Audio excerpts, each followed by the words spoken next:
Junior Diagne.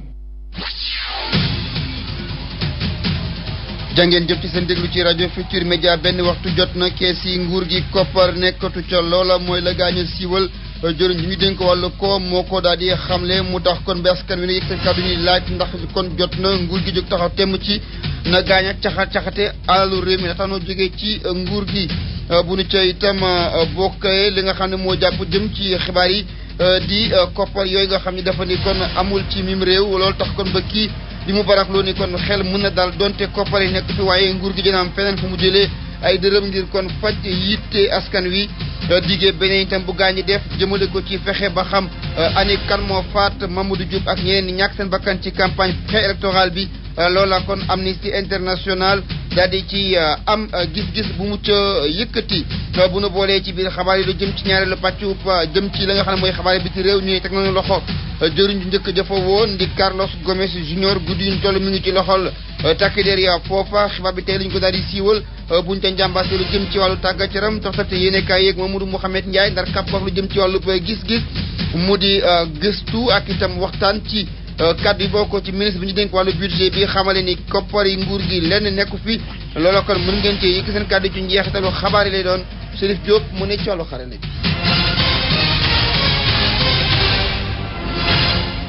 jàngeen jëf ci déglu bi dal leen jàmm ci xabaar yi gannaaw ba ko jëriñ yëkkatee moom ñu dénk wàllu komi réew mi ni kees yi lenn nekku ca ndax koppar ya fa nekkoon ñii nekkoon ci bopp nguur gi doon ko daal di ni furaas jël ko yóbbu loola nag askan wi ñoom am na luñ ca njàngat gaa ñi nii loola warut kon dañoo sax war a jóg taxaw temm ci toppaat leen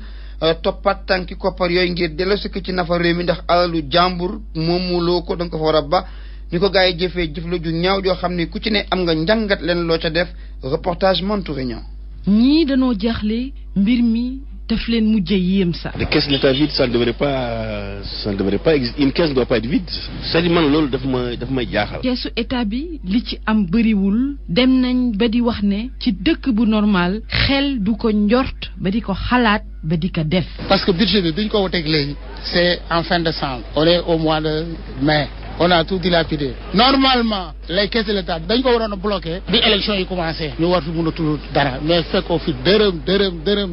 ci diggante Abdou Diouf ak Abdoulaye Wade lu bëri nag wute na fi. Abdou Diouf bi muy dem daf fi bàyyi xaalis bàyyi fi palais en intact bàyyi fi lépp gor la kooku. Abdou Diouf fu muy dem vraiment dem na ci anam bu rafet avec beaucoup d'élégance. Les caisses d'État n'étaient pas vides.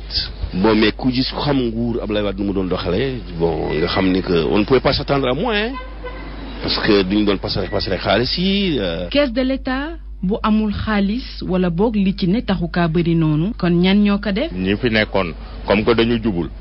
bon si seen génn tamit leen dëng day gën a feeñ. ñi nga xam ne ñooñ la ñu jiiñ gannaaw ba ñu takkee seen loxo lu ci des nag. mooy ñu seet la nga xam ne nit am na ko fi jëlee ko fi ci nguur gi. te mérité wu ko ñu nangu ko. seet ñooñu ñi ko def mu topp leen seet leen def contrôle bi ñu andi xaalis bi. xaalis bi newul c'est à leur compte. Abdou Diouf ba muy dem dafa bàyyi woon xaalis ci keesu état bi ba ki ko remplacé wax ne kees yi fees nanu Abdoulaye Wade ba muy dem kees yi taxu kaa fees noonu ba tax gouvernement bi ñu commencé ñaq fi mu toll nii heure liggéey jot na mu mel ni mujj gi wekki bañ jaaya ci des ndax li fi ne ci seen a gis-gis jafe na mu suukarab café bi Abdoulaye Diouf di jóge ci nguur gi dafa bàyyi woon ñaari téeméer ak juróom fukk ci milliards ci nafa réewum Sénégal gi tey loola nemmeekuñu ko moo tax ba waa parti boo bokkoon Abdou Diouf gis ni njuumte la gaañoo defoon ci 2000 ba ñu koy daal di daaneel ndax dañoo jàppoon ni Wade bu ñuy def lu ko gën waaye ba mu fi jógee dafa def lu yées la nga xam ne mooy la Abdou Diouf defoon loola moo di gis-gisu Doudou Issa Niass bokk ci bureau politique bu PS. ñun bettuñu parce que ñi mel ni man waxoon nañu ni Ablaye Wade du gestionnaire day ñëw parce que dafa am ambition dafa bëgg a enrichir bon nit ñi gëmuñu ñu woon parce que ci temps wu socialiste yi peut-être amoon na quelques petits errements de quelques individus mais dans la globalité la gestion du pays passait avant tout au niveau national léegi kii nga xam ne Ablaye Wade la 12 ans mu nekk lu ko neex mu def lu ko neex mu jël di maye ay milliards dem ba réew mi faratuñ ko dindi ko muy yóbbu auto service véhicule de fonction mu koy yóbbu kooko xam nga du bàyyi leneen foofa kii yóbbu oto dootu fa bàyyi leneen donc du luy bett nit ñi il faut que nag maintenant peuple sénégalais am patience pour que nit ñi mën a régler problème macroéconomique yépp pour que ñu mën a doxal réew mi ci doxalin wu jub. il faut que gouvernement bi am dëggu doxal te yàlla tax luy jëmale réew mi kanam mais il faut que nit ñi aussi mën a muñ tuuti pour que ñoom ñu mën a doxal li ñuy doxal. donte koppari nguur gi dafa ni papa pëng lenn nekkatul ci nafa gi loolu tax na ba mu baral moom itam fare ci nguur gi yëkkati kàddoom ku xam-xamam màcc ci wàllu koom la nee na loola du jafe-jafe ndax gaaña am nañu pexe yu ñu dal ak xenn porox ndoll yu ñu war a jaar ngir delloo si koom ya waaye itam ngir fexe ba fulaat li fi ne ak as néew ba réew mi bañ a am benn xeetu jafe-jafe moom mu barak loo waxtaan ci téléphone ak Babacar Fall. kooku ma ne loolu dana am. dëgg la mbir mi jafe na ndax Ablaye Wade moom bi muy ñëw dafa fekkoon ñu bàyyil ko fi réew moo xam ne dañ ko yor bu raf bu set mu ñëw fekk fi xaalis moom muy dem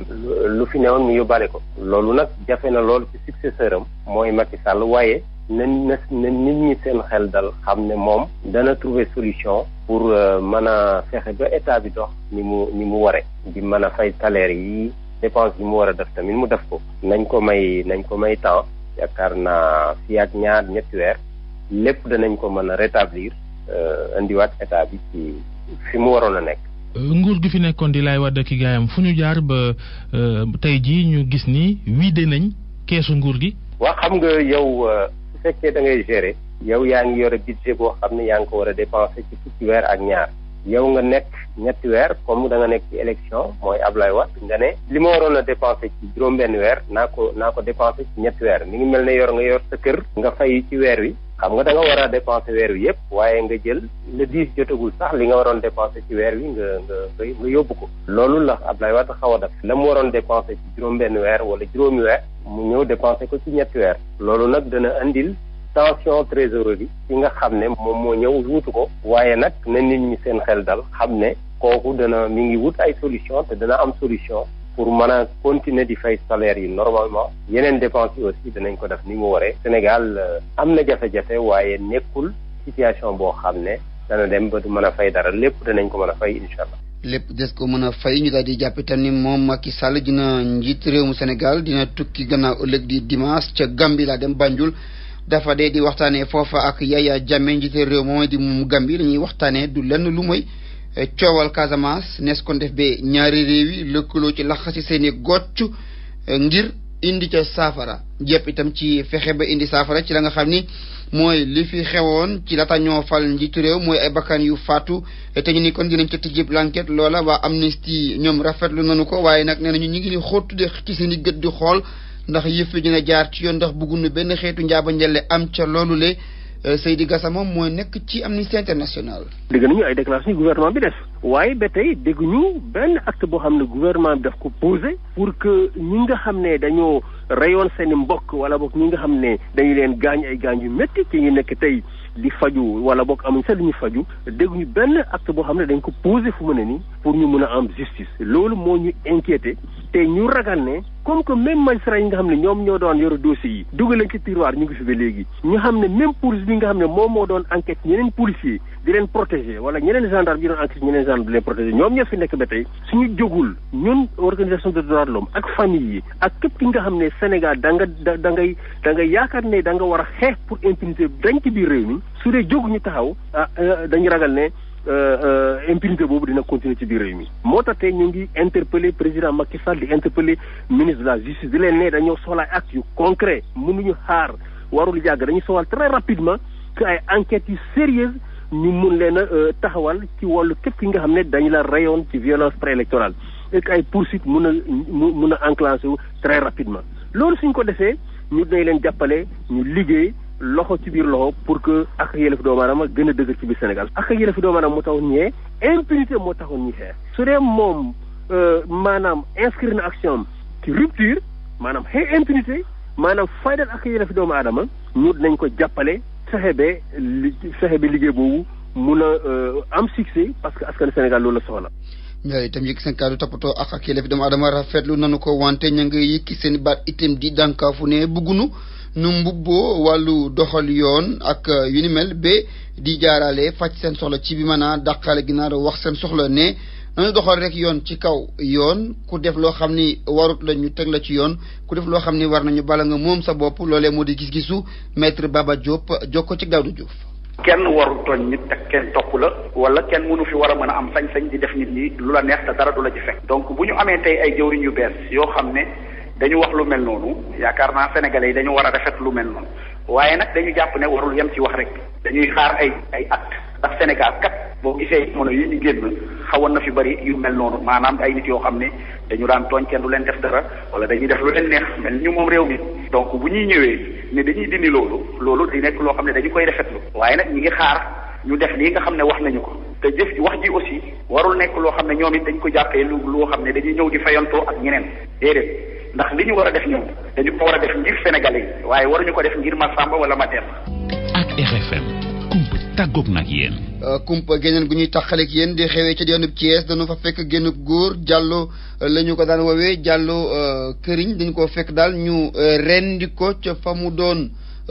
jaayee këriñ di fa daan dooleem Cheikh Anta Diop mu ñu toggal ca Thiès moo ñu ci indil i xibaar. quartier bi di quartier Cheikh Ablaye Yaxin ñoom de ci guddi yeewu xëy gis ab néew kii di Amadou Diallo doon jaay këriñ ak matt ci pàkkam la ñu ko fekk dóor koy jaasi rendi ko loxti bët yi. dañ ko ren. maa ba ci lanam la mokkam la de. ñu sëñ mbokk. maa ba jooyi. luñ ko def duñ ko kii. luñ ko rey. nangoo liggéey. bari jom. laa ilaaha illallah. yéen ay dëkkandoo ngeen. waaw mu tàllal benn loxo. fi ñëw rek waaye nag ñëw bi mu fi ñëw jënd mat. man liggéey laa ko. baax la liggéey rek la xam. ndax fee laa ko gisoon ma daan liggéey ma daan fa ñëw di jënd mat ma ñeneen ak ñeneen. mu jóge fa toxu fi waaye musta tàllal loo xam ne may ma. musta wëndeelu ci kër jàmbur musta ñaanaatu lekk liggéey rek la xam. bàkkam bi mas ku ko tiim xam ne kii liggéey la xam. ndogal bi yàlla ba nag ñëw na ñu def lii tey niitug yàlla moo gën niitug nit ndax tey la ajjuma te yàlla mën naa rafetal lépp. képp kuy gën a nekk fii ci Thiès de naqarlu ko lool jigéen ñi di daanuy gàngre ñi di yuuxu nee nañ de Amadou Diallo ku jàppoon jàmm ca morgue hôpital régional la ba ñu ko fa fekkee ñu ngi ko tëral nag dara ji sang ko yaram wi yëpp ñu dóor ko ay jaasi ñu gis ne dañu ko rendi Amadou Diallo mii de ay mbokkam de nee nañ li ñu ko def de lu ñaaw la bët yi sax dañu ko luqi police bi nag ubbi na l'enquête ba nag ñi nga xamante ne ñoom ñoo def ñaawteef googu de ñu mën leen a teg loxo. RFM Thiès Cheikh Anta Diop. RFM bitim réew. Dieynaba Seydou Ba asalaamaaleykum. waaleykum salaam Malal Junior Diagne. dañu daj dem Guinée Bissau foofa am na xabaar yu yees yu bawko ci Carlos Gomes Junior jëriñ ju jëkk ne dañu ko tegub loxo. waaw dañu ko tegub loxo soxnaam moo ko daal di fësal mu daal di jàpp ne ba ñu dalee ci kaw seen kër googu militaires yi dañoo yóbbu kon Carlos Gomes Junior mi nekkoon kon jëriñ ju njëkk ji ca Bissau nag askan wa fa ne ku ci nekk nag dafa ragal askan bi ragal waaye tamit dëkk wi daal di ne sell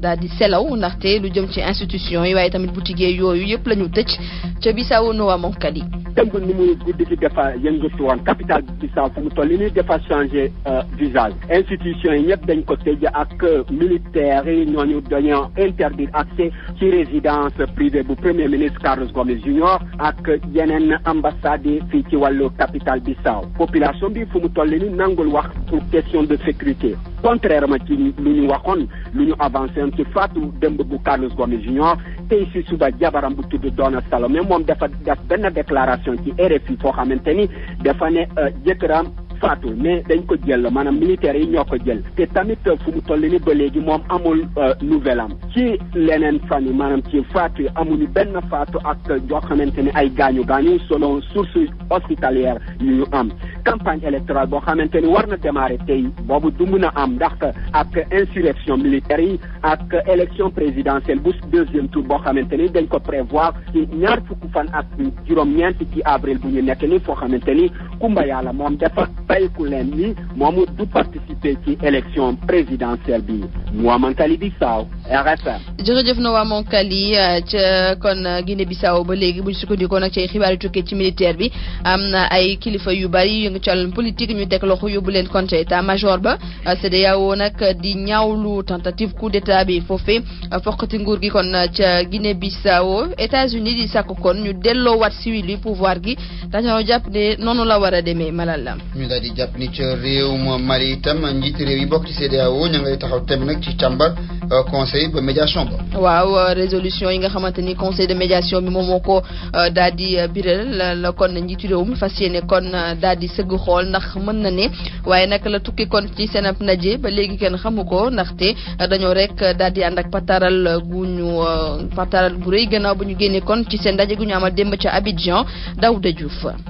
ministre yi yore mbirum défense ak bitum réew yi bokk CEDEAO ñoom nag daal waxtaan wa dafa mel ni daal kenn buggu ci woon wax wante nag ay laaj yu bari ñi ñaa ngi ko doon laajte ñaata nit la ñuy yóbbu foofu ñan ñoo koy jiite tamit daal moom kañ lañ fay ñëw ak tamit yeneen réew ñoom ñooy joxe ak seeni soldat lu nu mel nag la ñu waxtaane wante nag nee nañu loolu la ñu jébbal ñi nga xamante moo njiiti réew yi nekk CEDEAO ñoom nag ñoo war a waxtaane jël ab dogal ki ko xamale nag mooy ki nga xamante ne moom mooy yore li nga xamante ne moom mooy médiation sécurité nekk ministre ivoirien affaires étrangères ñu koy wax Daniel Kablan Duncan moom nag nee na résolution boobu nag waxtaan la ñuy njëkk a def bu ñu demee nag boo gis na ne waxtaan mënatul am foofa nag moom soldats yi nag moom dañ leen jox ay dogal yoo xamante ne mën nañu nag daal utiliser seen ngànnaay pour aar li nga xamante ne mooy réew ko Mali nee na nag daal moo bëgg ñu yegg foofu donc moo tax ñu bëgg waxtaan ak ñi nga xamante ñoom ñooy kilifa ya ci léegi nag daal jàpp na ne tey ñooñu nga xamante ne ñoom ñooy soldats yi bu ñu leen fa tegee ñu njëkk a def daal mooy aar ñi nga xamante ne ñoom lañ nëgandeku ca nguur ga bu ñu paree tamit aar li nga xamante ne mooy réew Mali. Daouda Diouf Ndiaw nag mi ngi des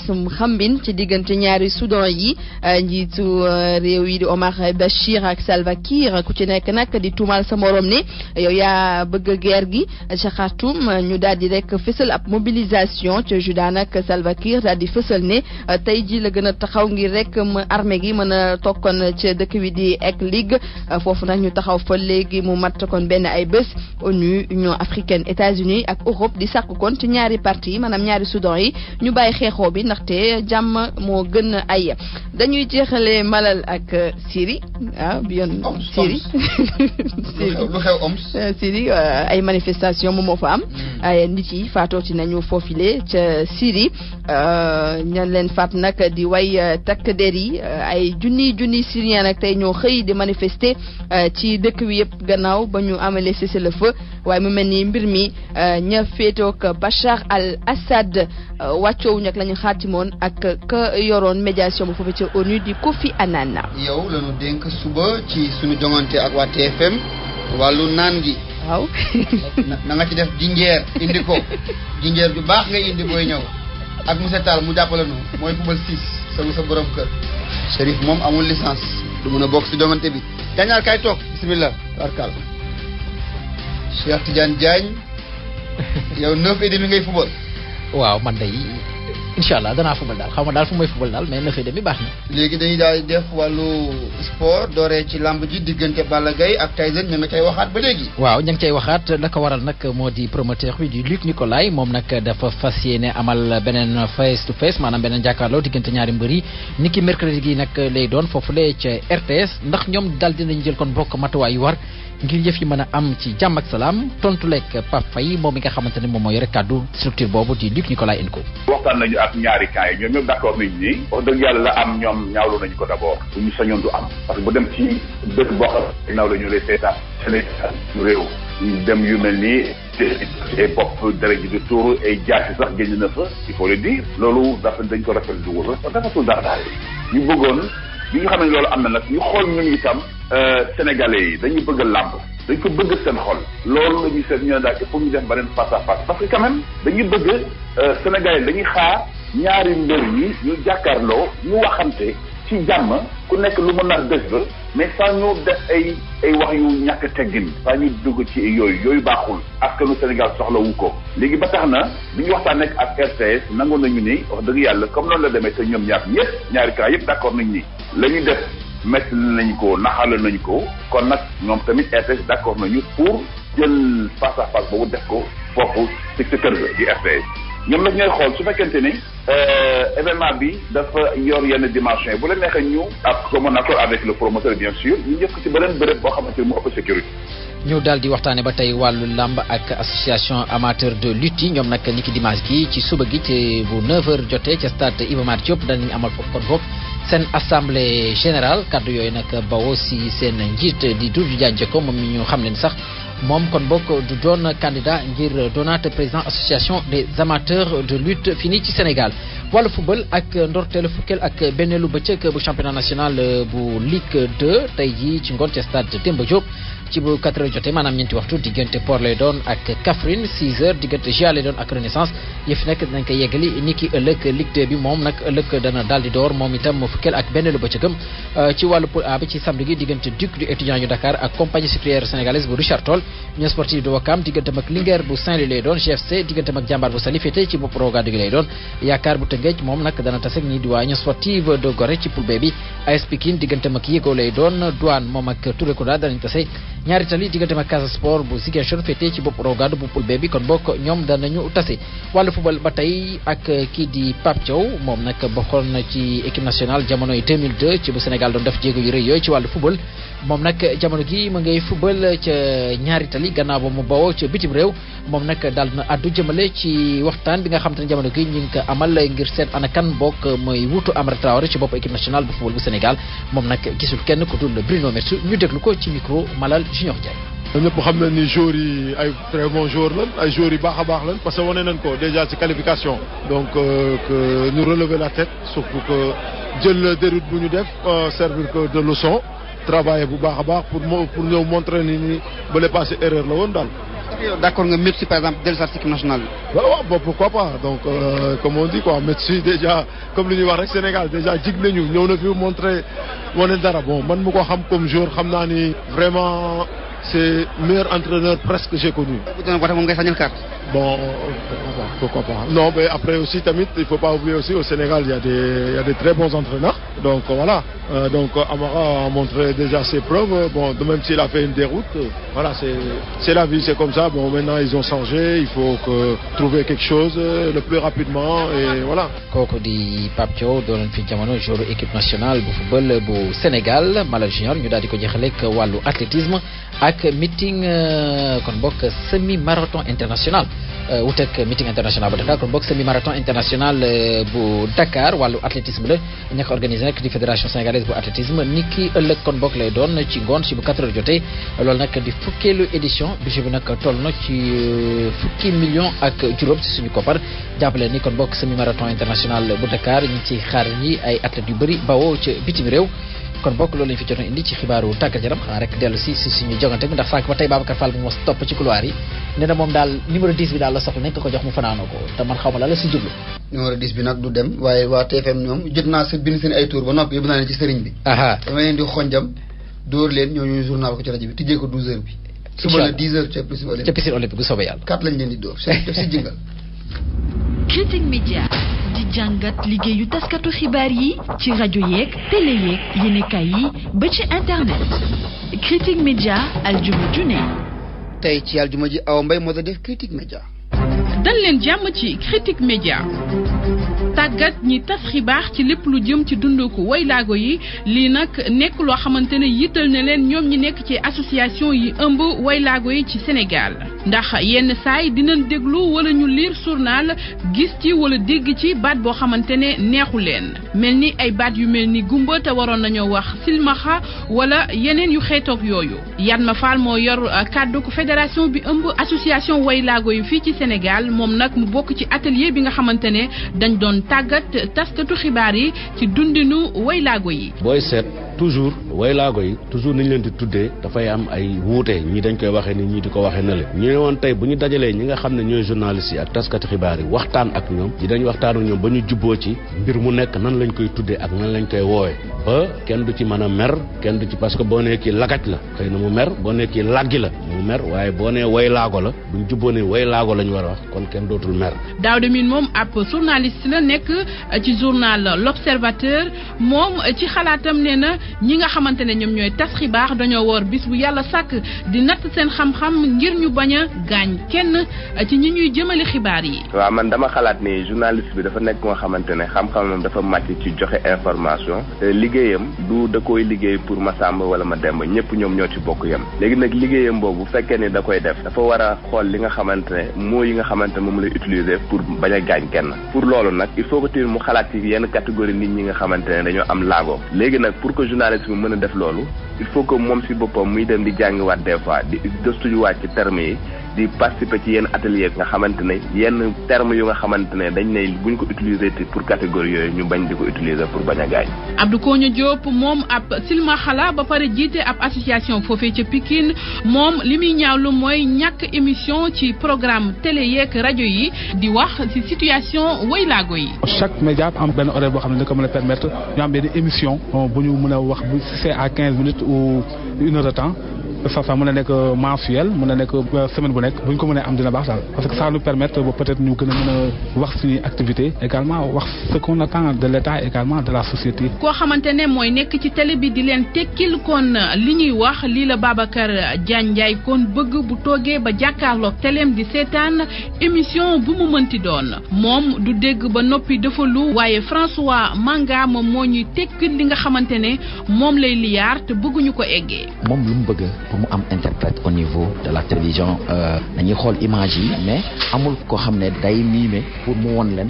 ñoom lu la ñu bëgg télévision yi pour ñu am ay interprète dafa yaakaar ne ñoom ay citoyen lañu te élection bi ñoom participer nañu élection yi passé ba pare xamuñu lu xew kenn waxu leen dara loolu dafa métti ci ñoom. fii la ñuy yem ak yéen ci Critique Média ba àjjuma bu neexee yàlla. RFM li ci yéenekaay yi. Master Office VDM bi jàkkaarloo ak Foire bi ngeen taamu ngi seen bépp bureau ak jumtukaayu bureau ak informatique moo leen di may seen revue de presse Master Office ngir bépp jumtukaayu bureau. Mamadou Mohamed Ndiaye.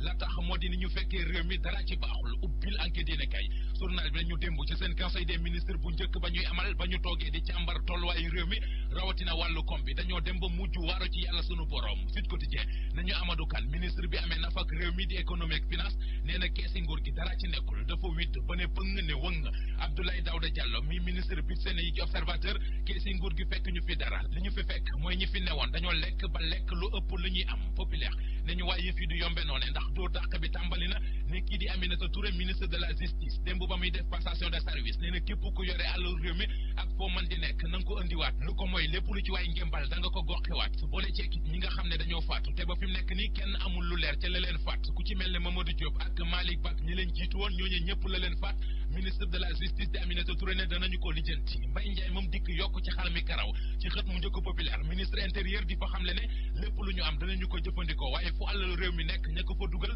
danañu ko fa génne li war a njëkk a génn le quotidien nañu mooy auto présidentielle bi ndax ba fi mu nekk ni Macky Sall gisagul oto ba jamono ji oto bi nga xam ne Abdou Diouf moom la fi bàyyi woon booba ak léegi toll ci fukki at ak ñaar oto boobee moom la Macky Sall dem génne ji ca garage ba fëgg ko fompat ko moom lay war ndax oto bi Abdoulaye Wade doon war ba Abdoulaye Wade demee ba léegi oto boobee kenn gisu ko la Sénégal nañu Abdoulaye Wade nee na kenn sàcc fi benn oto bu ñu fi yóbbaale moom moo ko moom ci jamonoy ANOCI gi lañ ko ko mayoon te Abdoulaye Wade nee na wax ji bu ñu ko dakkalul dana génn janook taskatu xabaar yi leeral lépp lu mu fi tegoon moom Abdoulaye Wade Macky Sall teggi na ko la Sénégal nañu décret yi mu fi mujjee signé laata muy dem moom Abdoulaye Wade ak découpage administratif bi loolee lépp la Macky Sall boole taxañ ba mu jekk dem sànni ko ci sën ba enquête yéene kay nañu ba ci licence u téléphone bi mu fa mujjee jaay waa MTL loolee Macky Sall nanguwaat na ko observateur nañu wax ji des na ndax Wade tojanga li mu def ci réew mi soog a dem loolee ca gën a tuuti ndax kii di Ngouda Fall Kane ma ne woon ca Sentif te xëy tekki ndombal tànkam bàyyil boppam Abdoulaye Wade laata muy dem signé na fi décret boo xam ne day jël waa ji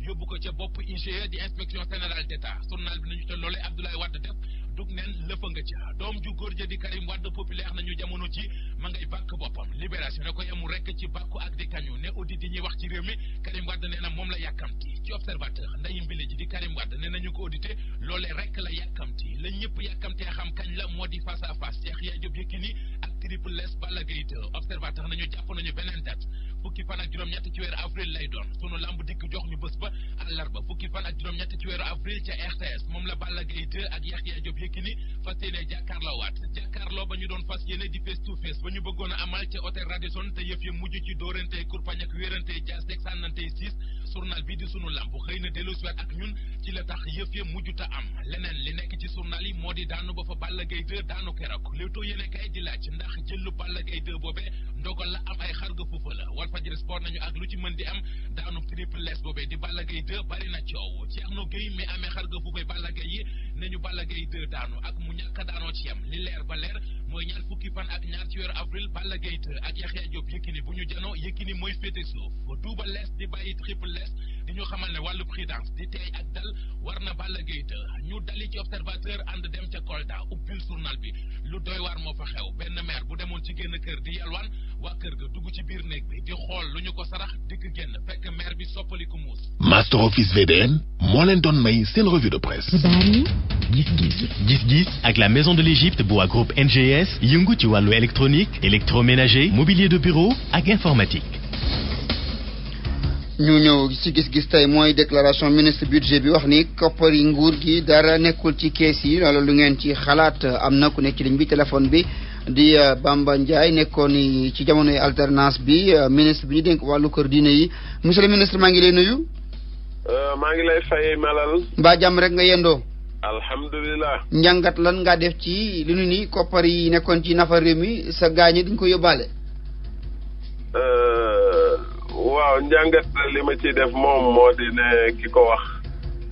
jàpp naa ne yelloo na pour xam la nekk ca nafa ga ndax moom la ñu ko dénk léegi. kon ki tiim nafa gi bu ne fekkuma ci dara neexu la weddi. waaye nag it damay fàttali ni mbir xaalis mi demee li ñu mujj wax léegi nii ci journal bi mën naa koo dégg maanaam bu ñu ne dépensé nañ lu ëpp recette yanu am. loolu mënees na koo xam mënees na koo dégg mënees na koo itam ñaawlu ci benn wàll. waaye nag budget moom ni muy demee ku nekk xam na ne budget réew mi boo ko jëlee li ci ëpp ay recette la recette nag mooy li nga xam ne moom la ñuy foraatu poñet yi nga xam ne dañ koy jëlee ci fiscalité beeg yeneen mbir yu demee noonu yooyu nag ci at mi lañ koy jël maanaam kon boo jëlee at mi ñu dugg nga xam ne ñetti weer dong nga ci wéegum la ëpp ci recette yooyu jotagunu ca maanaam ñëwagut duggagut ci gafaka gi ca kanam lay ñëw maanaam weer wu nekk ak recette am ya muy àndal kon lii ñuy wax ni xëy na ci ñetti weer yi nu jot a sumb rek parce que at mi dañ koy door a tàmbali xam ngeen ne ñu ngi ci biir mois d'avril déegul kon nag damaa jàpp ne diggante janvier février ak mars dong la ñuy wax. kon daal njort nga ni bu yëf yi doxee koppar yi ñu ne fulaat ci kees gi. waaw am naa ci yaakaar bu baax parce que budget bi ku nekk xam na ne budget ni ko ñenn yi jàppe demewut noonu du bu assemblée dajee ne wate nañ tant de milliards pour état bi milliards yooyu dañ koy jël dugal ci kees loola ay prévision dong la dañuy jàpp ne weer sàngam war nañoo am ci liy génn ci liy dugg ci gafaka nguur gi nangam ak nangam weer sàngam nangam dana dugg mais xaalis boobu egseegul bu ko defee la fa nekk moom la ñuy faytaatu di seet naka lañ koy jëfandikoo di ca liggéey ba baa lële di dugg léeg-léeg sax ñu bindal la budget nga dem di ko laaji ministère des finances de la xaalis bi kat nekkagu fi naam bindal nañ la ko waaye xaalis bi yemagul bu ko defee da ngay toog di xaar loolu nag mooy am ci état yëpp noonu la mbir yi demee donc ma jàpp ne budget ba ñu wote woon budget ba duggagut ci kees gi li ci ëpp ay prévision la ku nekk xam ne budget Sénégal ni mu tëddee kon loolu itam lu mat a bàyyi xel la. jërëjëf Bamba Ndiaye monsieur le ministre ñu jël beneen ministre moom yëngu woon ci wàllu économie ak finance Moussa Touré monsieur le ministre maa ngi lay nuyu. maa ngi lay fay. naka la ñu mën a expliquer ñu wote budget nguur nekkoon fi jóge fi ñu ñëw bees ni koppar yi nekku ci kees gi loolu lu ñu ko mën a expliquer. loolu sax man normalement warul woon mën a am. ndaxte maa ngi dégg ki doon wax léegi ci affaire budget. def naa ni man war naa xam tuuti budget du dëgg ndaxte boo jëlee mois de janvier ba mois de juin ci la li ëpp di dugg ci kees état bi parce que ci la économie dox bu baax a baax nga dem juillet août septembre mu wàññeeku donc loolu mooy firnde ni ñu ngi nekk ci mois d'avril ci la keesu état yi waroon a gën a feese donc fi ñu toll nii waruñu woon naan kees yi dara nekku ci boo leen koy fàttaliku en 2000 ñoom ñi bi ñuy ñëw ci weer wu mel nii dañu fekk nañ ci xaalis bu bare bare. 250 wax léegi milliards moo ko firndeel. li nekk dëgg mooy depuis 2000 ni ñuy doxale réew mi ci affaire xaalis dafa jaaduwul dañu mel ni ay njugub lu rastu ñu far ko sàkkal ko pexe. damay jox rek benn loo xam ni na firndeel mbir mi 2005 2006 li nga xam ni ñu amaloon bor loolu ñuy wax PPTE pays pauvre très endetté bi ñu defee suñ remise dette yi fekk na ñun amoon nañu ci bor yoo xam ni 2600 milliards mooy ñaari junni milliards ak juróom-benni téeméer ba ñu baalee dellu na ba nekk juróom-ñetti téeméer i milliards muy 800 milliards loolu mooy junni milliards ak juróomi téeméer dañu ko baal 2005 2006 waaye fi ñu toll léegi seen bon du trésor yi ak seen emprunt obligataire yi ak yooyu le dellu nañu fa ñu nekkoon 2005 2006 presque muy ñaari junni ak juróom-benni téeméeri milliards loolu mooy yàq gi ndax loolu yëpp bu ñu nee dañuy def infrastructure yi ma gis fii muy corniche VDN autoroute aéroport bi loolu mënu see dugg allo. maa ngi lay déglu monsieur le ministre. loolu mooy. ñoom ni ñu doxalee réew mi loolu moo indi lii. yorin wi moo baaxul. yorin wi moo baaxul moo bon. moo ñaaw. moo toroxlu. et yi ñu gis fan yi wane na ko xam nga boo nekk kilifa président de la république ministre wala mel noonu le nga liggéey ba war a joxe lenge yi da nga war a joxe lañ fa fekkoon yëpp dara du si manqué waaye di yóbbu ay oto ki ay tapé ki ay photo ki fii si Dakar à Paris ak feneen loolu moo wane ni ñii réew mi ni ñu ko doxalee woon lii moo ko wone ni lañ ko mos a defe waaye di wax budget day dugg feeg génn feeg tout ça te xamoo si dara loolu yënul benn maanaa jërëjëf ñoom ñoo indi lii te nag lii gën a garaaw li gën a garaaw mooy temps yi ñu toll Sénégal yëpp ñu ngi xaar wàññi njëg yi électricité bi école yi hôpitaux yi ak lépp ñëpp a ngi xaar ku rëy a rëy waaye bi ñu nekk di xaar dafa fekk adduna bi nekk ci crise maa ngi koy wax ci sànq tey jii rek pétrole bi dem na $121 mooy téeméeri dollar ak ñaar fukk ak benn yokk na bu metti li ñuy wax huile mooy diwlin yi ñuy jëfandikoo di ko toggee yokk na yu bari yokk na loolu mooy indi jafe-jafe bi nga xam ne gouvernement bi moom la ñuy jongente waaye nag yaakaar naa ni ñi ma gis ñii nañ xam nañ si war a def lañ si war a def lu jëkk mooy wàññi bu baax a baax li ñuy wax train de vie de l'État mooy dépense nguur gi wane Sénégal yi exemple ñëpp def noonu le ñaareel bi mooy li ñuy wax régie financière yi muy douane di impôt du trésor ministre des finances xam naa ni sax mu siy xalaat jóg leen ñu gën a góorgóorlu ba fexe taxe yeeg impôt yeeg yëpp dugg ñu mën a passé période bi waaye fii ba mois de juin foog naa ni dina metti waaye nag sénégalais yi li ñu wane ci élection yi ak campagne bi am nañu jom am nañu fit am nañu leen war yëpp pour jéem a affronter loolu le jërëjëf waaye dëgg daal mooy waaw ñii fi jóge baaxuñu ay nit ñu bon lañu matuñu njiitum réew jërëjëf gërëm ko jaaxal ci Mounir Ndiaye économiste la sëñ bi Ndiaye ko si ke nee na xaalis amu fa coupé na Ndiaye moom dafa xaar ba mujjee sax xaddi ñu jégalu ci loolu le Chérif dañu koy daal di jël wala dañuy daal di jàll ci leneen ndax moom coupé na moom Mounir Ndiaye économiste la woon waroon ci wax xalaatam ñu gërëm tam ñi nga xam ñoo wax léegi di Bamba Ndiaye ministre la fi woon ñu dénkoon ko wàllu affaire religieuse ak ministre ba fi woon itam ci wàllu koppar ak koom-koom di Moussa Touré Chérif ñu daal di dem ci wolofal.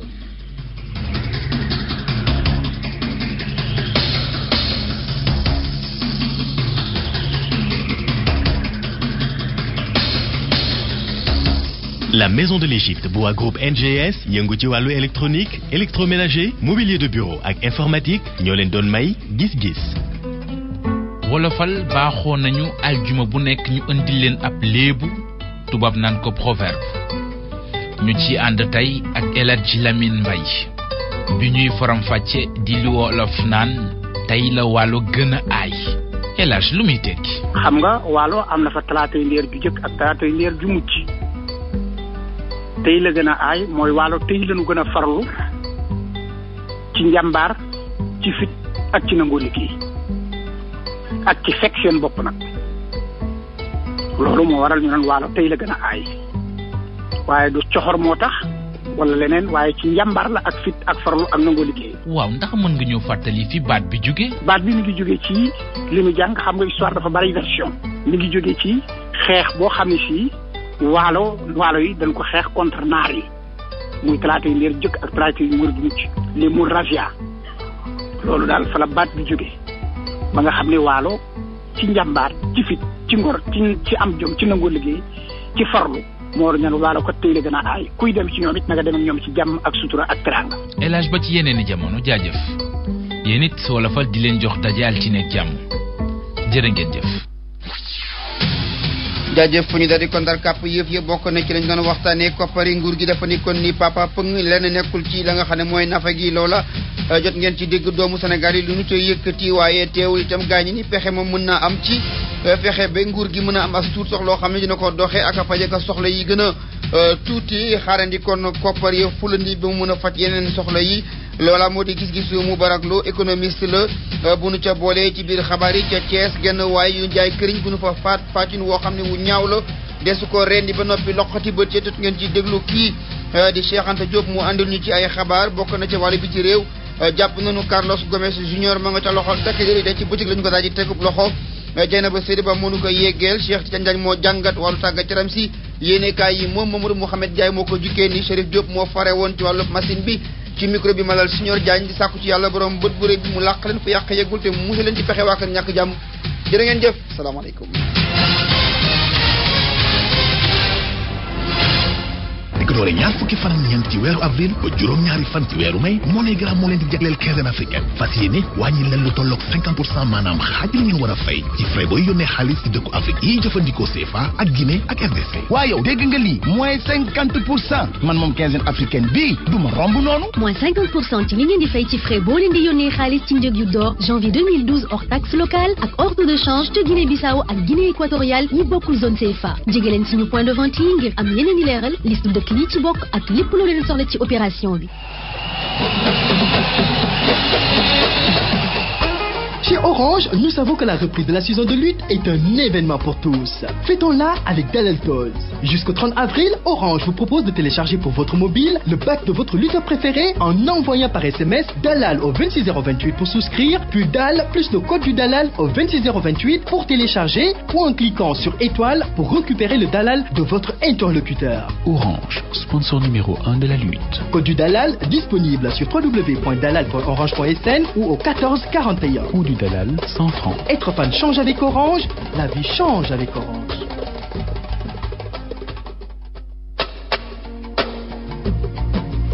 lii ka neex waay dinaa fay sama facture. waaw man tamit léegi laa yónnee xaalis sama nijaay lii moom dox na. waaye lu xew yoru leen dara ba pare kontaan nii lii de mësuma ko gis. yow yëgoo lii xew boo yónnee xaalis wala nga fay sa facture ak Orange Money ñu may la crédit sur lu toll 10% njëg bi nga yónnee.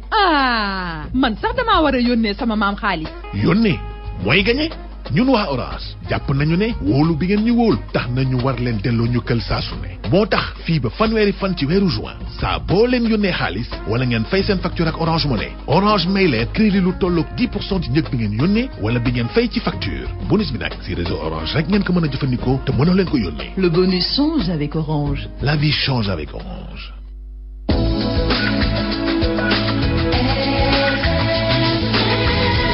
RFM, bienvenue chez vous.